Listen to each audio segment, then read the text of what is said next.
ഇടുക്കി ജില്ലാ കളക്ടർക്കെതിരെ വീണ്ടും സിപിഐഎം ജില്ലാ secretary CV Varghese. Sir CPI നാടുകടത്തിയ നാടാണ് കേരളമെന്ന് ഇടുക്കി ജില്ലാ കളക്ടർ മനസ്സിലാക്കുന്നതാണ് നല്ലതെന്ന് CV വർഗീസിന്റെ പ്രസ്താവന. പീരുമേട്ടിൽ നടന്ന പരിപാടിയിലായിരുന്നു ഭീഷണി. പരുന്തുംപാറയിലെ കയ്യേറ്റവുമായി ബന്ധപ്പെട്ട് ജനകീയ സമിതി സംഘടിപ്പിച്ച പ്രതിഷേധ പരിപാടിക്കിടെയാണ് കളക്ടർക്കെതിരെയുള്ള CPIM ഇടുക്കി ജില്ലാ സെക്രട്ടറി CV വർഗീസിന്റെ ഭീഷണി. എക്കാലവും തങ്ങളൊരു സർവാധിപതിയായിരിക്കുമെന്ന് ധിക്കുന്ന ധിക്കാരികളായ ഉദ്യോഗസ്ഥർക്ക് ചരിത്രം മാപ്പ് കൊടുത്തിട്ടില്ലെന്ന് CV വർഗീസ് മുന്നറിയിപ്പ് നൽകി. സർവാധിപതിയായി കരുതബദ്ധതയിക്കുന്ന ധിക്കാരികളായിട്ടുള്ള ഉദ്യോഗസ്ഥന്മാർക്ക് ചരിത്രമൊരിക്കലും മാപ്പ് കൊടുത്തിട്ടില്ല എന്നുള്ള ചരിത്രപരമായ യാഥാർത്ഥ്യം തിരിച്ചറിയുന്നുണ്ട്. ആ ധിക്കാരത്തിന്റെ ഭാഗമായിട്ടാണ് സർ CPI നാട് കടത്തിയ നാടാണ് ഈ കേരളമെന്ന് ഇടുക്കി ജില്ലാ കളക്ടർ മനസ്സിലാക്കുന്നത് നല്ലതായിരിക്കും.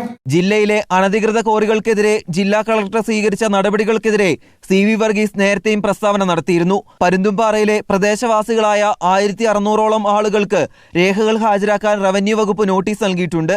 കയ്യേറ്റത്തിന്റെ പേരിൽ സാധാരണക്കാരായ ആളുകളെ ദ്രോഹിക്കുന്നു എന്നാരോപിച്ചാണ് പീരുമേട്ടിൽ പ്രതിഷേധം സംഘടിപ്പിച്ചത്. റിപ്പോർട്ടർ, ഇടുക്കി.